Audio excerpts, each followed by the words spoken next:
Last time, we explored the incredible journey of Abraham's faith and obedience to God's promises. We saw how God called Abraham to leave everything behind, promising to make him a great nation and to bless all families of the earth through him, a promise fulfilled in Jesus Christ. We also discussed Abraham's victory in rescuing Lot and his encounter with Melchizedek, a king and priest who pointed to Christ's ultimate role. Finally, we unpacked God's covenant with Abraham, highlighting his faith, God's justice, and his enduring faithfulness to his promises. In Genesis 16, Abram, later called Abraham, and Sarai, later called Sarah, face a big challenge. God promised Abram that he would have many descendants, but Sarai could not have children. Feeling frustrated and worried about the future, Sarai comes up with a plan and asks Abram to marry her maid, Hagar. Abram agrees, and Hagar becomes pregnant.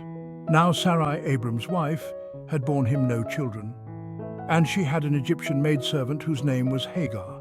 So Sarai said to Abram, "See now, the Lord has restrained me from bearing children. Please go into my maid. Perhaps I shall obtain children by her." And Abram heeded the voice of Sarai. After Hagar becomes pregnant, problems start.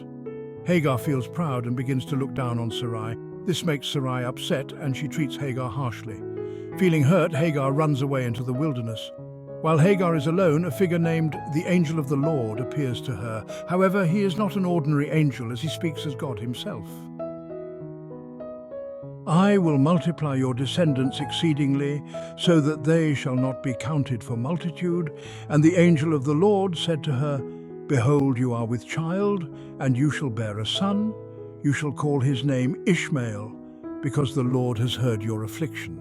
Hagar then called the name of the Lord who spoke to her, "You are the God who sees." For she said, "Have I also here seen him who sees me?" Here we see that Hagar realized she was speaking to God himself, not an ordinary messenger. Also, Athanasius explains in his book Against the Arians, the angel of the Lord is called God and Lord, not as being one of the ministering spirits, but as being the Son himself, who also manifested himself to Moses in the bush. Hagar then returns, and when her son is born, Abram names him Ishmael. At this time, Abram is 86 years old. In Genesis chapter 17, God appears to Abraham in a direct encounter where he reveals himself as El Shaddai, God Almighty, and reaffirms his covenant with Abraham. Abram was 99 years old at this time. To mark this special moment, God changes Abram's name to Abraham, meaning father of many, and Sarai's name to Sarah, meaning princess, to show his plan for their future. God makes a covenant with Abraham and introduces circumcision as a sign of this agreement. Genesis 17 verses 10 to 11 states, "This is my covenant which you shall keep between me and you and your descendants after you. Every male child among you shall be circumcised, and you shall be circumcised in the flesh of your foreskins, and it shall be a sign of the covenant between me and you." Circumcision served as a physical reminder that Abraham and his family belonged to God and were set apart. God also promises that Sarah will bear a son, even though she is very old, and instructs Abraham to name him Isaac, meaning laughter, because Abraham is amazed at this promise. Abraham fell on his face and laughed, and said in his heart, "Shall a child be born to a man who is 100 years old? And shall Sarah, who is 90 years old, bear a child?" And Abraham said to God, "Oh, that Ishmael might live before you." Despite Abraham's plea for Ishmael, his son with Hagar, to carry the covenant, God clarifies that his promise will continue through Isaac. Then God said, "No, Sarah, your wife shall bear you a son, and you shall call his name Isaac. I will establish my covenant with him for an everlasting covenant, and with his descendants after him." While God promises to bless Ishmael, the covenant is specifically tied to Isaac, the son of promise. Genesis chapter 18. God visits Abraham. In Genesis 18, God reaffirms his promise to Abraham that Sarah will bear a son despite her old age. The chapter begins with Abraham welcoming 3 visitors, who are understood to be the Lord and 2 angels, During their visit, one of the visitors tells Abraham that Sarah will have a son at the appointed time. Genesis 18, verse 10. I will certainly return to you according to the time of life, and behold, Sarah your wife shall have a son. Sarah, overhearing this, laughs in disbelief because of her old age. But the visitor reassures her by asking, is anything too hard for the Lord? While Sarah's pregnancy is promised for the time of life, meaning at the right appointed moment, the passage also suggests that the promise is not about a literal, immediate timeline, but about God's timing in fulfilling his covenant with Abraham. God's promise is to be fulfilled in the fullness of time, pointing to a moment when the promised Son of God comes in the flesh from the seed of the woman as promised in Genesis chapter 3. After this promise, the focus shifts to the cities of Sodom and Gomorrah, which are known for their wickedness. God reveals his intention to search these cities to see if there is anyone righteous and to execute judgment because of their great sins. Abraham, concerned about the righteous people who may live there, asks God if he would spare the cities if a certain number of righteous people are found. And Abraham came near and said, would you also destroy the righteous with the wicked? Suppose there were 50 righteous within the city. Would you also destroy the place and not spare it for the 50 righteous that were in it? Far be it from you to do such a thing as this, to slay the righteous with the wicked, so that the righteous should be as the wicked. Far be it from you. Shall not the judge of all the earth do right? So the Lord said, if I find in Sodom 50 righteous within the city, then I will spare all the place for their sakes. Then Abraham answered and said, indeed now, I who am but dust and ashes have taken it upon myself to speak to the Lord. Suppose there were 5 less than the 50 righteous.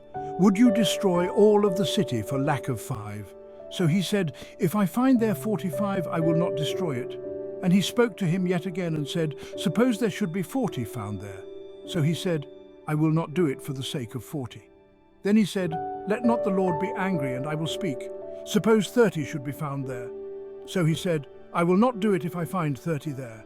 And he said, indeed now I have taken it upon myself to speak to the Lord.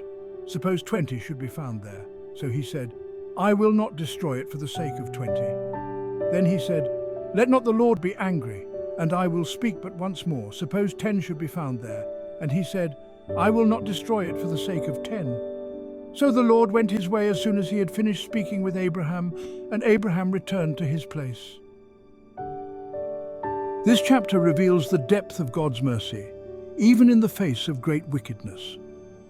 Abraham's plea to spare the city if righteous people could be found shows God's willingness to listen and respond with compassion. Abraham asks not once but multiple times, negotiating from 50 righteous people down to 10, highlighting God's patience and willingness to extend mercy. However, the tragic reality is that no righteous people were found in Sodom, except for Lot and his family. Despite the overwhelming sin, God shows mercy by rescuing Lot, sparing him from the city's destruction.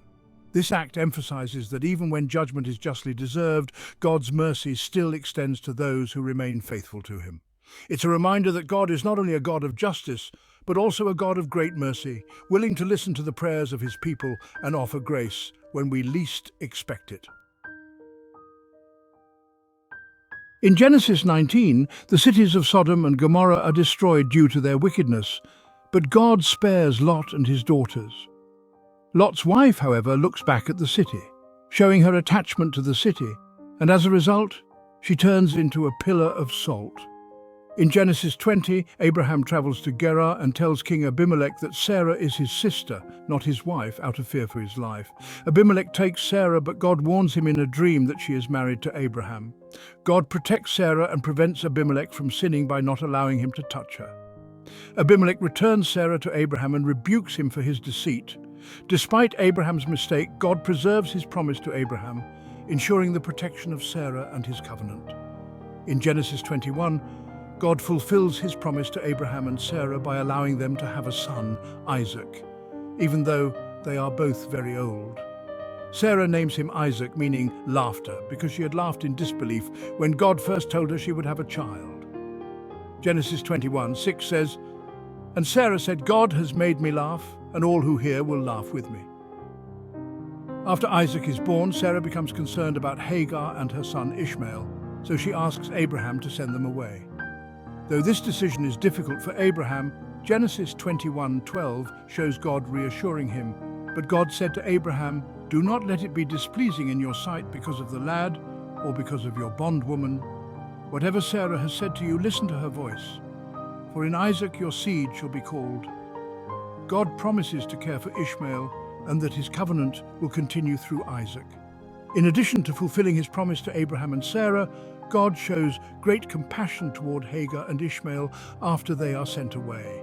In the wilderness, Hagar is distressed when the water runs out and she fears for her son's life. Genesis 21:17-18 says, "And God heard the voice of the lad. Then the angel of God called to Hagar out of heaven and said to her, 'What ails you, Hagar? Fear not, for God has heard the voice of the lad where he is. Arise, lift up the lad and hold him with your hand, for I will make him a great nation.'" God provides for their needs by showing Hagar a well of water, allowing them to survive. His compassion in this moment reassures Hagar that even though they were cast out, God had not forgotten them and would take care of them. This act of mercy highlights God's care and provision, not only for Abraham's chosen line through Isaac, but also humanity and those who are in distress. God hears those who are suffering and hurt. In Genesis chapter 22, Abraham was asked to sacrifice his beloved son Isaac on Mount Moriah. This chapter is an important moment in Abraham's journey where his trust and obedience to God are put to the ultimate test. Even though Abraham had waited many years for Isaac, the child of God's promise, he obeys God without hesitation. In verse 2, God says to Abraham, "Take now your son, your only son Isaac, whom you love, and go to the land of Moriah, and offer him there as a burnt offering on one of the mountains of which I shall tell you." Early the next morning, Abraham prepares for the journey, taking Isaac and 2 servants with him. He cuts the wood for the burnt offering and goes to the place where God told him to go. Abraham's obedience is incredible. Even though it must have been painful to hear God's command, Abraham trusts that God will keep his promise. His actions show that he believes God will provide for him, even in this difficult situation. In verse 6 it says, "So Abraham took the wood of the burnt offering and laid it on Isaac his son, and he took the fire in his hand and a knife, and the 2 of them went together." Isaac asks, "My father, where is the lamb for the burnt offering?" Abraham answers, "God will provide for himself the lamb for a burnt offering." Abraham's faith is shown here as he believes God will make a way, even though the answer isn't clear to him at the moment.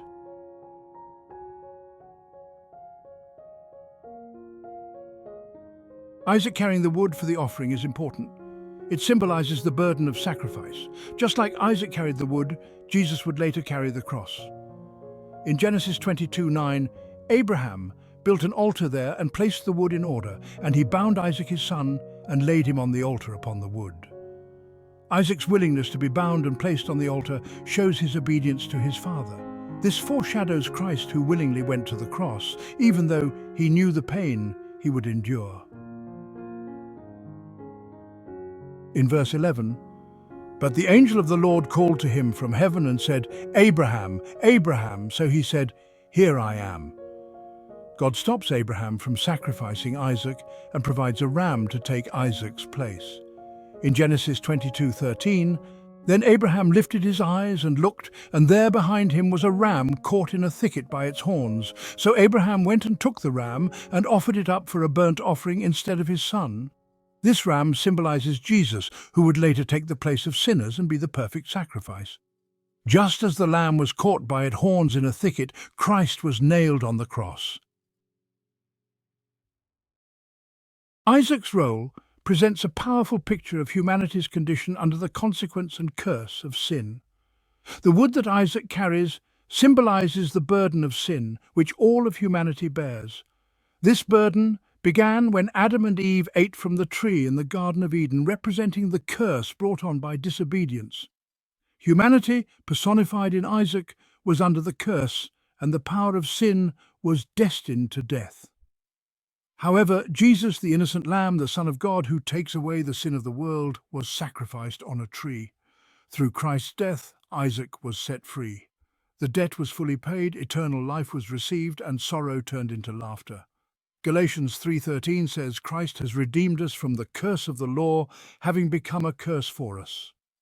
Christ's ultimate act of obedience and sacrifice, fulfilling the redemption plan for all of humanity.